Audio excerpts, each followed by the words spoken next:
Ever wonder how a breakthrough idea actually becomes reality? Hi, I'm Susan Lindner, and this is the Innovation Storytellers Show, where I sit down with the change makers behind the world's most inspiring innovations to learn how they did it and the stories that help them make it happen. If you've ever had a big idea or want to tell yours in a more powerfully connected way, you're in the right place. I promise you'll get new ideas for how to tell a better story to your audiences too. So let's dive in. I just finished taping an interview with the lead singer of OK Go, Damian Kulash. And this was probably one of my favorite interviews of all time. Not only am I totally fangirling out, because I'm a huge fan of OK Go from their earliest videos and their earliest songs until today. This conversation is really a place where creativity meets passion and then magic just happens. This riveting conversation, I'll call it that. We got to take a look at the band's revolutionary approach to music and art, way beyond the catchy tunes that everybody knows and loves. This is a band that has transformed music videos into absolutely breathtaking visual experiences on treadmills, with parasols, on bicycles, in huge arenas, and even in weightless aircraft with thousands of balls floating around in the sky. OK Go has completely changed how the medium of videos and music come together. It is absolutely breathtaking visual storytelling that challenges convention on every level. Not only that, but this is a group that has battled digital rights management at the very early stages when we were all getting iPods to figure out how kids were file sharing and making sure that kids could get and share their music in a way that they wanted to, knowing that these were the fans behind the music. This is a conversation about innovating with viral videos. That virality didn't even exist at the time because we didn't even have YouTube. We were still finding ways to share music and share videos by the most conventional ways you can imagine before the advent of the cell phone was really even possible. Damian Kulash and OK Go, they really exemplify true artistic innovation because their work was never about chasing virality. It was about creating authentic connections that would resonate deeply with audiences, whether they were watching it or listening to it. And as the music industry has evolved, OK Go has remained super committed to their core principle of making art that sparks wonder, that challenges perceptions, and really ultimately brings people together through a deep shared emotional experience. And that's what I experienced when I listened to this music. I hope you will listen to this podcast and learn something from it as an innovator and ask yourself, am I creating deeper emotional connections with the innovations that I am creating, that I am bringing to the world? And this is just one master of that art that can teach it to you. So take a listen. I hope you enjoy it as much as I enjoyed interviewing Damian. And I'm so freaking excited to have the lead singer and the founder of the band OK Go here with me today, or should I say co-founder, is that right, of the band OK Go together with me.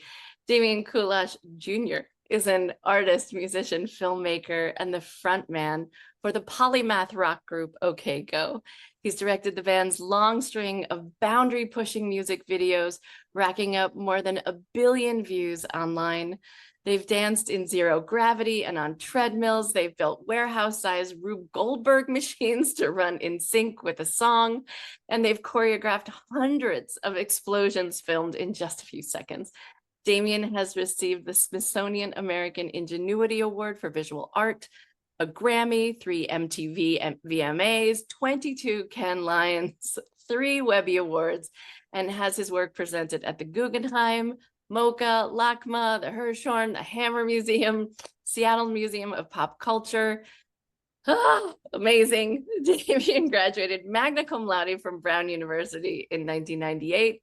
He's written for the New York Times, the Wall Street Journal, the Washington Post, and Rolling Stone, and has testified before US Congress in support of net neutrality. He serenaded Barack Obama at his 50th birthday party and appeared on The Simpsons. An animal from the Muppets once played the drums in his garage. What greater honor can you have than that? It was a big deal. Yeah, that is a huge deal. He lives and works in LA and has been all over the world with his music. And I'm so excited to have you on the show today, Damian. Thank you so much for joining me. Thank you. It's lovely to be here.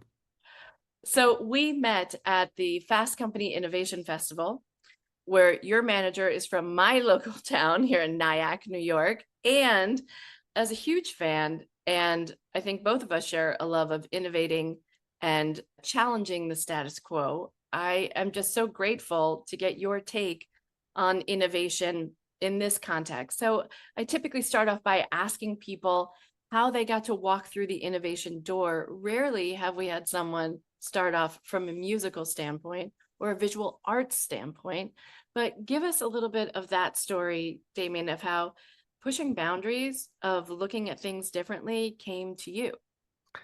Well, when I graduated college, I was sort of a newly enamored with music. Rather, I should say, I was enamored with music through my whole youth, but as a listener, and never really thought of myself as a maker until my teen years. And it was really falling into punk rock music in the early '90s, in my early teens, that began to see music more as culture and society, and less as just a bunch of sounds that I would have on my Walkman. And what were those groups that were really with you? The big one for me was Fugazi. I grew up in Washington D.C., and they were sort of they were the shining star of that scene. I mean, there were many incredible bands, but Ian MacKaye, who was the singer, one of the singers for Fugazi, was also the head of their label, and that they ran. It was an independent label that they put out all the other bands in DC, and it was a very inclusive, very principled, and very strangely rule-driven society, right? It was like we hated the status quo, so we came up with our own set of rules to follow. It was like break those rules but have new rules. And the rules were like all shows had to be all ages. And all I think it was CDs were $8 and records were 5. It was like, or maybe it was just like there were these sort of like there's no way to enforce them other than to be like, that's what Discord does. And if you don't do it that way, you're uncool, right? Discord was the record label, but it was right. Clarifying. Yeah. That was the record label. It was a very inclusive and inviting DIY scene. And without that, I think I would have had a completely different life. It was like as an eighth grader, I was listening to early hip hop and Prince and Depeche Mode and Led Zeppelin on my Walkman, and all of those that's all music that still suffuses my soul, and is sort of like as everyone is. That's the stuff that's the cauldron I was cooked in. But by ninth grade and 10th grade, that sort of hermetic world of sounds that other people made somewhere far away, or maybe even just computers made or something. Like when you listen to early hip hop, it's not clear that it's like a drum machine. It's like there's or all the early mixing, Depeche right? Mode. All the scratching Yeah. and Or a DJ, but they're they're not and the early Depeche Mode records incredibly synthesized. It's not music that you hear the human in loudly, and even the stuff where you do. Prince, for instance, a huge Prince fan. It's unbelievably virtuosic music, and even though that is, it's largely very, very human, it's superhuman, right? It's like none of that music is stuff that I was like trying to figure out how to play on guitar. I didn't know it could be played on guitar. It was just from some other planet, until Fugazi and Pixies. Pixies were not a local band, but they were a big one in my world. And And there's these. It's the passion is. Um, the passion comes out before the virtuosity, right? And sometimes the reason the guitar solo is great is because it's only one or two notes. It's just and you hear the fury before you hear the the sort of prodigious playing. And that aligned well with my young self and my and I had no I didn't think of it as my calling, right? I was much more into visual art, and music became a culture and a way of connecting to the world around me. It's a much longer answer than I intended to give you, and I haven't even gotten to the part where it landed in my life. But after college, by the time I got through college, I had focused myself more on music, but I was rational enough to know that that was a very unlikely career just because so many people want to do it and so few people get to. So I was working as a freelance graphic designer and radio engineer. I actually worked one day a week at NPR as a radio engineer. On Fridays, they had too many things going on. They had needed one extra engineer, and I got to go be that engineer. And the rest of the week, I was working doing like Photoshop and Illustrator work for an ad agency. Back when you could still get paid lots of money just for knowing how to use the software. And so I got to do a little bit of sort of visual work and a little bit of audio work, and it was sort of like these are all adjacent to the thing I loved. And I just prayed like hell that my band would get a chance. And But is I that how you found got Ira Glass and This American Life? Was yeah, that from that yeah. original connection? Because he played a big role in helping you initially, right? He did. I regret. So yeah, my kind of social scene was largely. This is in Chicago now. I had moved to Chicago after college. My social scene was largely people from, the staff of the various shows that were happening in Chicago. So it was Wait, Wait, Don't Tell Me and This American Life were sort of the big ones. And my girlfriend at the time started as an intern at This American Life and wound up being the director for many years. And my best friend was an intern at This American Life and then went on to be, to many other jobs in that world as well. And in fact, he was our webmaster for a long time, back when bands had webmasters. Sure. Yeah, but Guys so just wanted to call themselves webmasters, but exactly. It was like they having failed at Dungeon Master, they wanted to turn into okay. Webmaster. They, but so what it seemed like a band, the way bands existed back then, like there were these clear-cut paths through the world. It was very hard to get the job of being in a band, but it was clear what bands did, right? It was very hard to get the job of being a filmmaker, but it was clear what they did. It was it was clear what journalists did and what writers did and what artists did. That the boundaries around those things were being sort of pushed and tested here and there. And there, like my favorite band, Fugazi, was a band in a very different way than other bands were, but they were still a band, right? It was still like the value trade was done through compact discs, records, and concerts, right? Like there are these very specific modes of transmission, and that made it really clear what you do, right? Like in truth, a lot of what I got from Fugazi and what we all got from Fugazi was this iconoclastic DIY preaching that was between the lines of all that stuff, right? But that I'll save that for another time. But the point is like it seemed like if you're going to be in a band, here are the things you do, or if you want to make films, here are the things you do.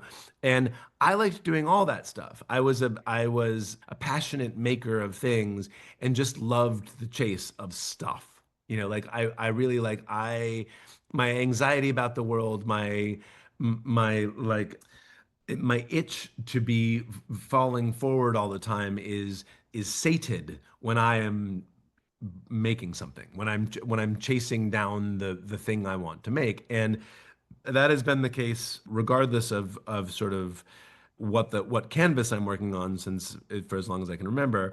And so the band it seemed clear what we were supposed to do in terms of trying to get shows and practicing our songs and like building up a fan base and seeing if we could get some labels to put out our music and printing up posters for our show. It's like we understood.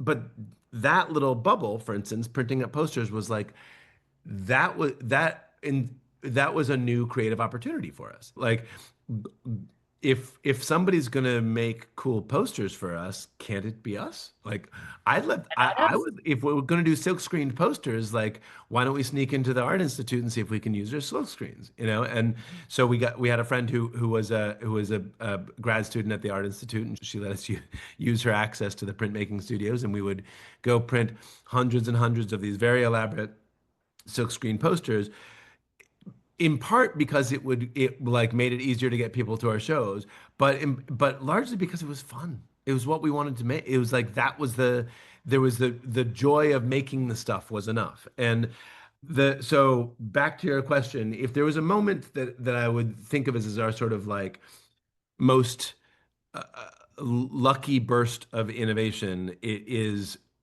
about 5 years later when after we'd had a pretty good run at major label music world. We'd been on the radio enough, not enough to be the next big thing, but enough to get us to that the label didn't drop us. And we'd been on MTV enough, like we had fans. We were a mid-pack band. We were by no means a failure, but we were certainly not like the next big thing. And that's usually sort of like the last gasp for a very lucky band, right? Like, oh, we got to make a second album.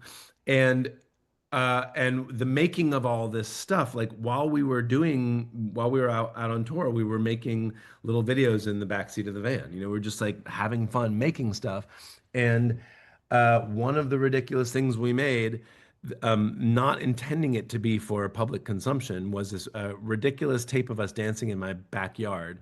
It was a it's a long story, but it was a ridiculous dance routine that we did at the end of our shows, specifically to sort of try to destabilize the hipsters. I mean, just because I mean we it was our own crowd of people, but it was like what it was at the time, what people did in rock clubs was like, smoke and shuffle their feet and look cool. And we wanted joy and fist pumping and enthusiasm. And so we're like, we're gonna take the piss out of ourselves and do this ridiculous boy band dance. And you will like, there's no way you can look cool during this because you'll either have to like laugh along with us or get the fuck out. Right. And a practice tape of us we had a new and improved dance for our second album, and a practice tape of that we shot in order to try to get a video director we idolized to work with us. And it was shot for an audience of one. Michel Gondry is his name, and we were hoping it would convince him to make something with us. I don't. We're 20 plus years later. I don't know if he ever even saw it, but um, one of our friends, we thought it was funny. One of our friends put it online, and it was downloaded 300,000 times within the course of a few weeks. This is before YouTube existed. This is Right. That's a huge deal. A huge deal. But can I just go back for a heartbeat? yeah, Because when I think back to, okay, like you signed with Capitol Records, right? You yeah. have your first album, right? And then it's not that you weren't getting noticed. And I want to just bring in the brand discussion for a minute because your song appears in Triple Play Baseball, right? Madden NFL 2003, Mhm. Guitar Hero 5. Somehow, the earworm of your music, right? And the quality of this music was making its way, and this kind of like punchy joy feeling is still making it into these places where CMOs are going, we need that. We need that energy. We need that feeling. There's something innovative that's changing our games, literally. So, how did that come about? And where do you think that kind of like that connection, that spark was happening? I think that's pop music. I mean, like I It's want your to pop I music, want not yeah, everybody's. but well, but not only ours. I like there are look, I love our music. I love those songs, and I'm glad that we found our audience. But like the there are lots of people who write really hooky songs. There's way more hooky songs out there than there are uh, places to put them. Now that you have to know that intellectually and also sort of ignore it and like dunderheadedly believe like in your soul like yeah but but people have to hear this. I have this thing I want to say to people. Like, And I have to send ping pong tables to press outlets to get them to play along with us, to get over it, right? As the song goes. oh yeah, I mean, Right. look, and I that's the era of that's our major label era. You know, our first album when the band, I mean, sorry, when our label really was behind us, and we wouldn't be here without that, and I'm so thankful for that. But it's also not, that is a fairly standard playbook for breaking a new band. Not ping pong tables exactly, but you know, court radio stations, find fans out there, right? Like that there are the people who decide what's played on radio stations are real humans, you know, and they they have music coming at them from all sides, and they have to decide what they think is worth being listened to, and like getting their attention and getting them to give you a second, just getting them to the first chorus. Like, will they listen to your song for more than 30 seconds before they say, nope, next? Like, that was a dark art that major labels owned. It wasn't always healthy or devoid of evil. Like there's a lot of there was a lot of payola. There was a lot. I mean, not luck. By the time we came around, I think that had largely been ferreted out. But you know, the stories of how music got on the radio in the 70s and 80s have more to do with Super Bowl tickets and cocaine than they do with great guitar licks. And by the time we came around, that system was starting to die. There wasn't a lot of, you know, there were now federal laws against the type of corruption that had been rife in the music industry, but nothing had clearly replaced it. So the music industry was on the brink of implosion. Like everybody saw the digital pipeline coming, and the the the heads of labels basically just put their head in the sand. Like they just had the same. They had there was no way something could unseat such a powerful machine in their eyes. So they basically ignored it until Napster kneecapped them. Boy, that's a much longer discussion. But they're so we were sort of the last glimmer of that major label. You know, like our first album was recorded while people still thought you might be able to sell CDs as a real thing.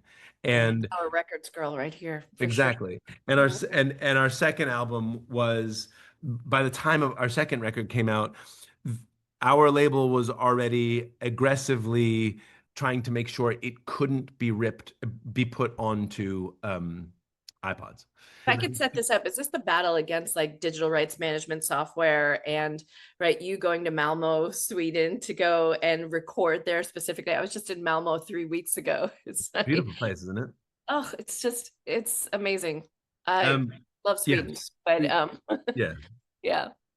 Yeah, we were, so our first album had been a moderate success. Like we were, you know, I think we got into the top 20, but not in the top 10. You know what I mean? On our radio format, and again, that's enough for the label to say, yeah, go record another record, but not enough for them to turn their sort of promotional Fire promo hoses on it. Yeah. exactly. And so we went and made this record in Sweden, and before it came out, we learned that the label was going to use us as a test case for new DRM, digital rights management software, that would prevent it from being put onto an iPod. Because iPhones weren't yet invented, and iPods were the domain mostly of college students who could spend $500 or $800. I can't remember. It was, high hundreds of dollars to buy this very fancy piece of hardware that then played every song ever recorded, as long as you could find it for free on the internet.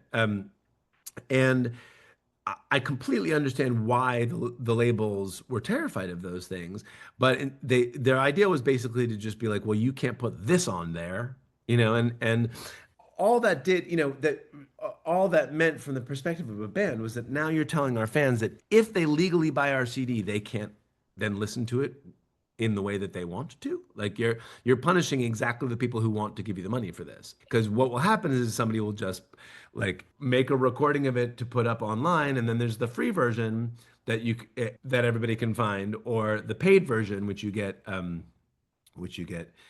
penalized for. So we begged them, like, please don't put this software on our CD. Like, if we can't be on iPods, we might as well not put this CD out. And they considered that, and they said, yeah, but your fans are mostly college students, and they're exactly where we're having this problem.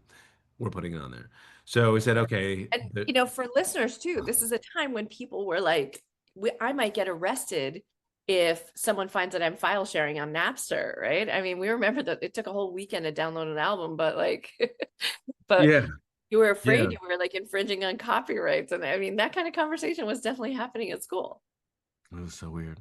Yeah. And so we delivered the final track of the album. The record was 40 something minutes or whatever, and CDs hold 72 minutes and however many seconds. There's a very set number of spots for ones and zeros on a CD. So we realized that what we could do was record a track that was exactly the length of the remaining ones and zeros on the CD. And so I recorded my, at the time, girlfriend sleeping. It was basically just silence, but you could every once in a while hear. In fact, I recorded it on, I think, on July 4th, so you can sometimes hear fireworks Fireworks. going off in the background. And we turned it in with the name of that song was the distance between, it was 9,000 something kilometers, 9,027 kilometers, I think it is, which is the distance between Los Angeles and Malmo, where we had recorded the record, and said that it was her love letter to me that she sent while I was away, and it was the most beautiful, precious love letter I've ever heard, just to hear my woman sleeping, and that it was a very important part of the record, and we would not put the record out without it. And well, okay, they didn't care. They're like, all right, fine, put a stupid silent track on the end of your album if you want to. But the QC kept on kicking back the thing. They were like, wow, somehow the software isn't working, because there was literally no room for the software. Words. Right. By the time they realized why there was no room for the software, it was too late, and the record was already 2 weeks from being on the shelves. Victory. Victory. I mean, look, there's a bittersweet quality to to looking back at that period in music history. Like, what I wish that the labels had done, while they still could, during the era of the iPod, not the iPhone, I think it would have been very easy for them to make the case that the value of those machines was derived from the music that was going on to them, and that there needed to be licensing or a public fund for file sharing. If they had made the case early enough, there's no way, like, a $500 or $1,000 piece of equipment that only plays MP3s was something that the labels very clearly should have had, would have had some case for getting a royalty on. What of an iPhone 5 years later is a computer that does everything. So good luck, labels, in saying that, like, now we want a cut of that. But billions of dollars were made on iPods that should have been funding a music industry. And I mean, not to mention that if they had just actually embraced the sort of digital pipeline, the music industry would have been in a totally different place. Like, instead, we had to go all the way to zero, and so that the sort of assumed price of a song is free, and Right. it's sort of an act of charity to go buy something from the band or their label that made it. So whatever. I think the music industry could have done it a lot better, and at least they paved the way somewhat for the film and TV industry, who saw that coming, who saw, like, oh, that's what happens if you don't do something about this. And then the film and TV industry managed to shoot themselves in the foot in all sorts of other ways. Yeah, and streaming has taken us into a whole different direction, right? Whether it's Yeah. Spotify or Netflix or what have you. So let's take a jump into the visual representation of your art.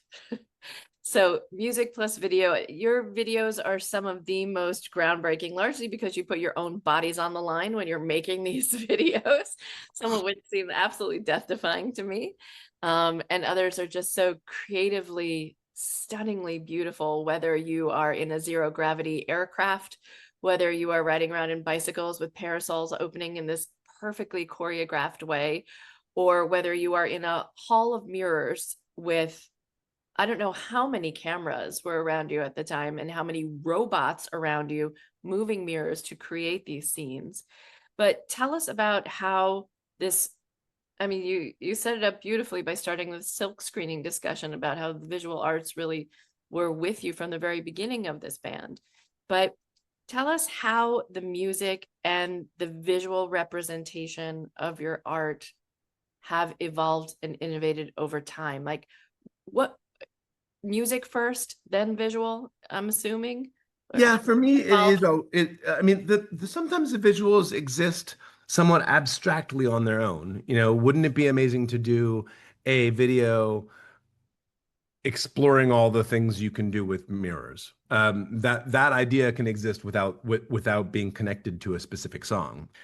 But we never start a song going, and this is what it's going to look like. It's hard enough to write a good song, and frankly, cutting against so many things I sort of say and believe about the soft boundaries between visual art and music and all sorts of creativity, there is still a sort of hard truth about the way we experience sound and the way we experience music differently from the way we experience the visual world around us. I mean, we're very, very visual creatures, but it the we're much less consciously musical creatures. So that when a melody or a set of sonic emotions gets into your soul, it stays there in a way that a narrative story or a work of visual art doesn't necessarily.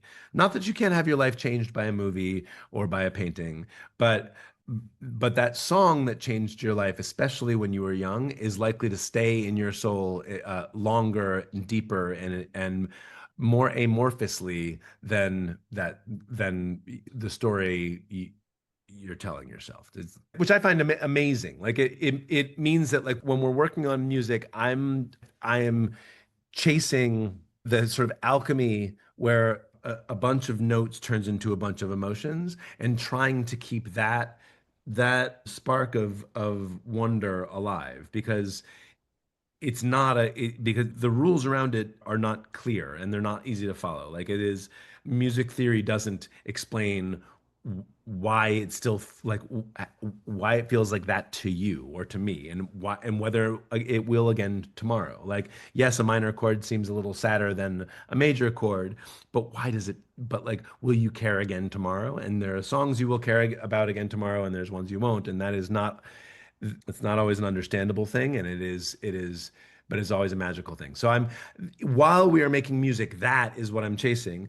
And I just feel very lucky that once we have a body of songs to work with, there's this sort of second phase to our creativity that we get to extend them into these art projects, whether it is the sort of direct and goofy version, like we're dancing on treadmills, or the much more carefully planned and elaborate art projects of working with industrial robots or making 64 films on 64 little phones and putting them together as a giant mosaic. And those art projects, I they have a much less clear production path for me. Like I know exactly what we're trying to make in terms of emotion, but what's amazing about them is that to me that it's just like they don't have to be an advertisement for the music. They have to be an art piece of their own. Hopefully that does in fact bring more people to the music, but the idea is that this is a piece of art that will exist on its own, hopefully somewhat timelessly, right? Like we don't particularly care about this being one brief moment in social media or in pop culture. We care about making something that you will return to. The same, we want you to return to that visual the same way you would return to a song over and over in your mind. And it means we're making a different type of film. It's like we make these things that are, between 2 and 4 minutes. And the idea is that some sense of wonder in there, some sense of connection to the people who made it feels more vital than just taking information through a screen, than just another sort of thumb scroll kind of piece of stuff. So is virality part of the calculation or part of the desire? Or is it like, I'm so curious where the visual stuff comes from. Does it come from all of you? Do you work with like other choreographers and folks who help fuel the vision, or are you feeling it while you're recording the songs? Generally, we're not feeling it while we're recording the song because we're so focused on the song. But it's an overlapping set of interests. It's like the same type of wonder that makes us that makes you want to chase that sound is that is it feel it's is like makes you want to chase that what's so awesome about a reflection of a reflection of a reflection of a reflection, that like the sort of sense of amazement that, oh my God, this thing really works, is at the heart of all of it. Is sort of like, I mean, it's I wish I could say it more I had more specificity in this, but it's just when, like, that feeling when something's just so fucking cool. Like you're just like you see, like, and like I'll take here's an example. We made a video for a band, I mean, for the song called "The One Moment," which was it was a collaboration with Morton Salt. They helped pay for it, and it was part of a marketing campaign for them, and it we filmed several hundred events in 4.2 seconds, a very fast set of explosions and things. And then we slow that down and play it back, and you realize that it's actually all in time to the song in slow motion. And it is very literally the a reflection of the song. It's like the one moment, this we're actually shooting everything in one moment. But really where it came from is like, don't you always see like things in slow motion and go, God, that's so cool? That's all. That's it. It's just like Without a doubt. it's like that awesome feeling when I see that. What I do is like, how do you choreograph that? Like, is there a way to make that into art? And I don't mean just like that it's not already satisfying and artistic to see, a bullet go through an apple, but rather like what would lift this sense of wonder into an arc? What would make this into a story? Right?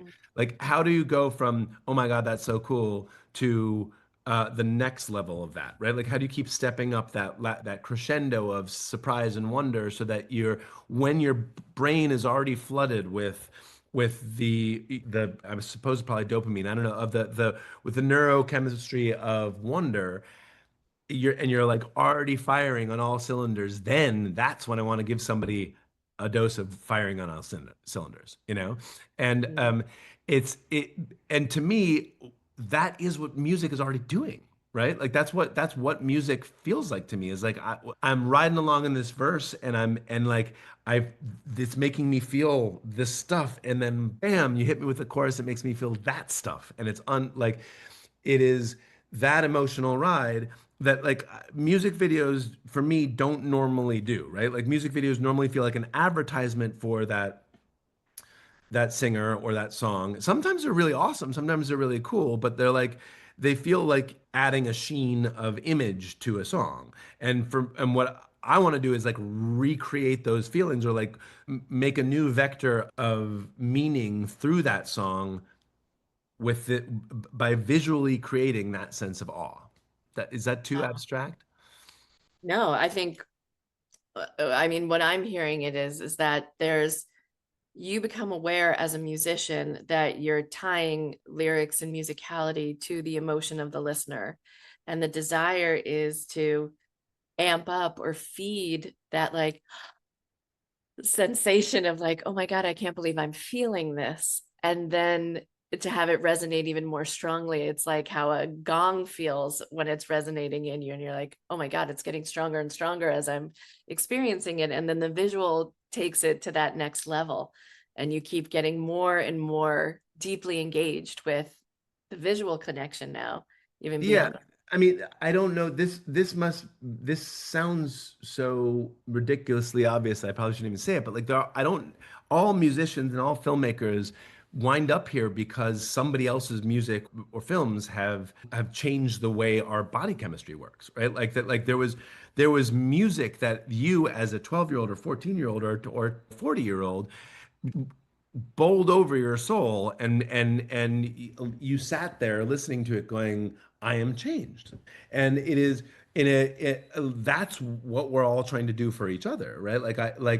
I mean, I can think of so many times I've sat listening to the song Do What You Gotta Do by Roberta Flack, and just it's so sad and it's so heartbroken. And I don't want to be sad or heartbroken. Like those aren't things I don't want to spend my life being sad or heartbroken, but that thing, whatever it is in there, is so intensely powerful. Like it lets me live louder somehow, right? Like something that's going on in there has voice now and is connected to the world around me, and that is that is I think, and I'm not trying to make that song or that music, but it does make me go, God, I hope that what I make is able to give somebody else some part of that feeling, whether or not, maybe not through sadness, maybe through joy, maybe not through catharsis, maybe through tension, but like there's it's like that's what we're all trying for. And what I want with the videos is for people to be able to experience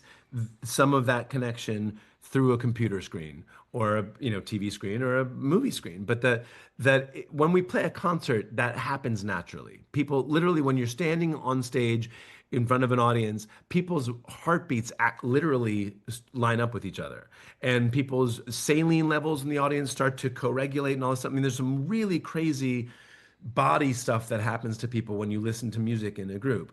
I'm assuming, I don't know of any science about this, but I'm assuming that does not happen when you're watching your favorite artist play something on YouTube. Right.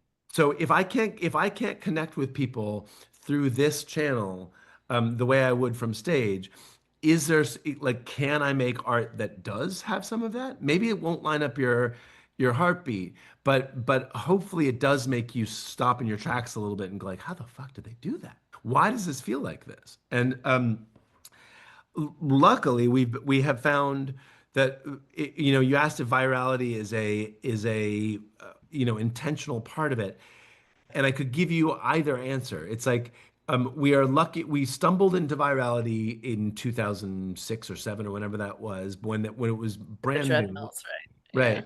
And we were super, super lucky to find our way to it over and over again, like to figure out what our sort of formula is for connecting with viewers. And that's it. We had an incredible track record of connecting with people and still do, and that's wonderful. But if you were trying to pinpoint virality, if that was our aim, we would have failed, right? Like what we were trying to pinpoint was that emotional connection, and realized all along the way that like a B plus version of this is useless to us, right? Like that something that kind of hints at it but isn't it is not worth anybody's time or money, right? Yeah.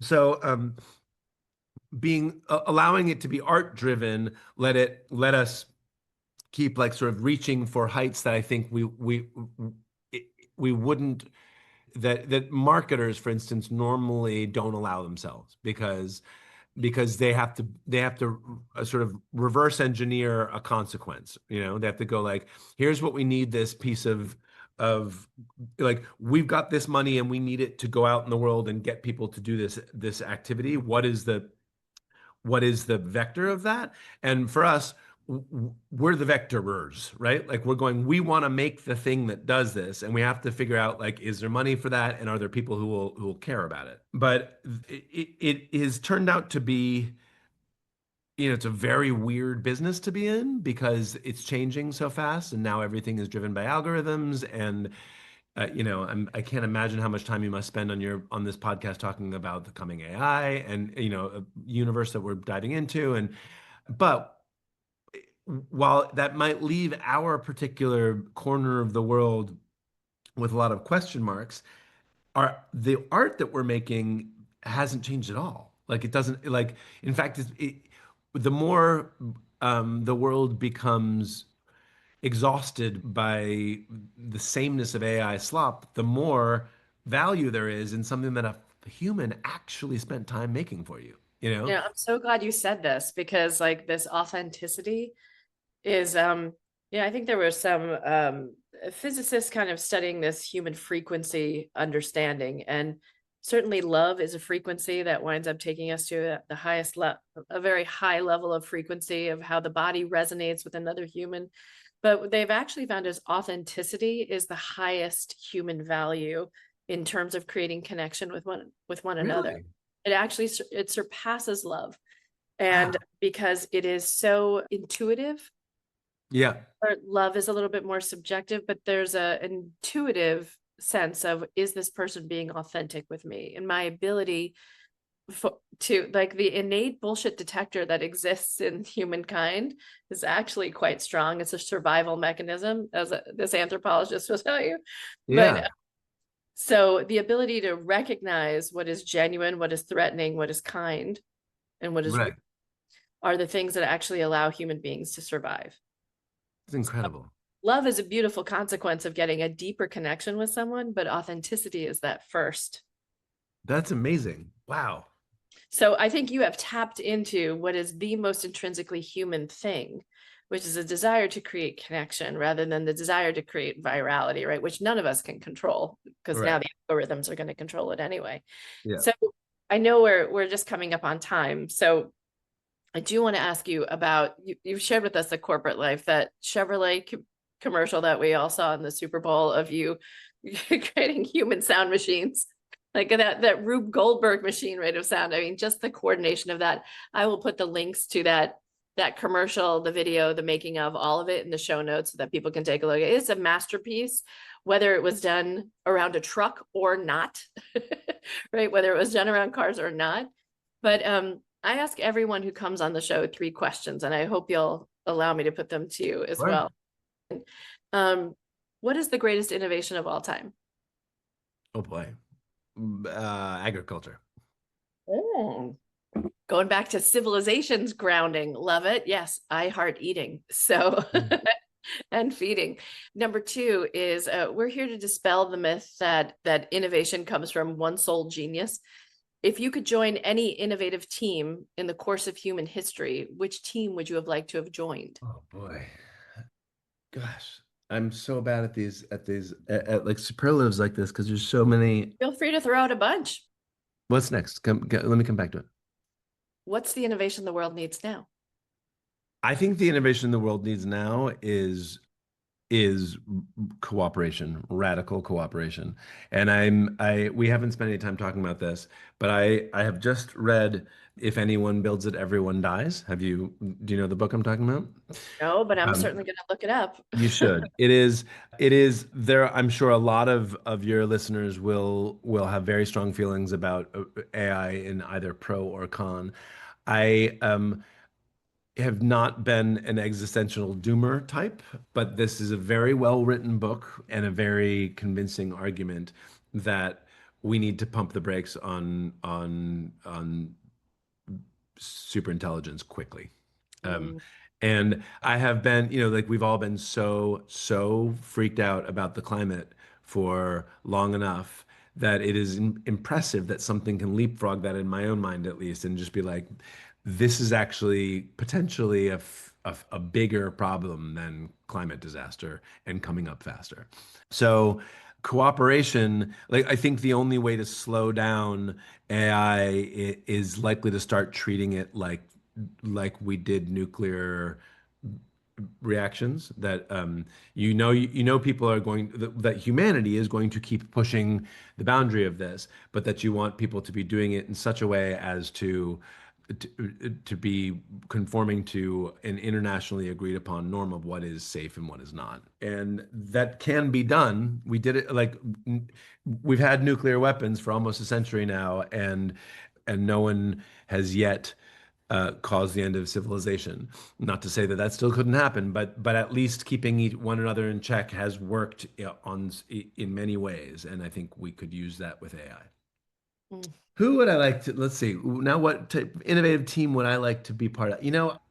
I would really love to have been a fly on the wall at Bell Labs, or I would really love to have been a fly on the wall in the Sistine Chapel. Like, I would like to know, really,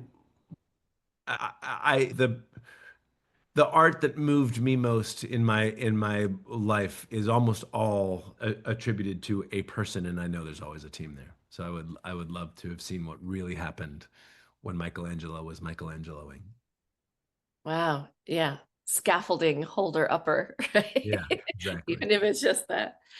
Damon, this has been a phenomenal conversation. I just want to encourage all my listeners to take a listen to OK Go and also take a look at OK Go because they have been driving innovation in music, in the visual arts, and actually with brands for such a long time. I hope you'll have the same run as the Rolling Stones, if not longer, because we need all the stimulation and authentic connection that we can get. So, Damien, thank you so much for joining me on the show. Thank you so much, and thanks for putting up with my long-winded answers. Oh, they're beautiful. Thank you.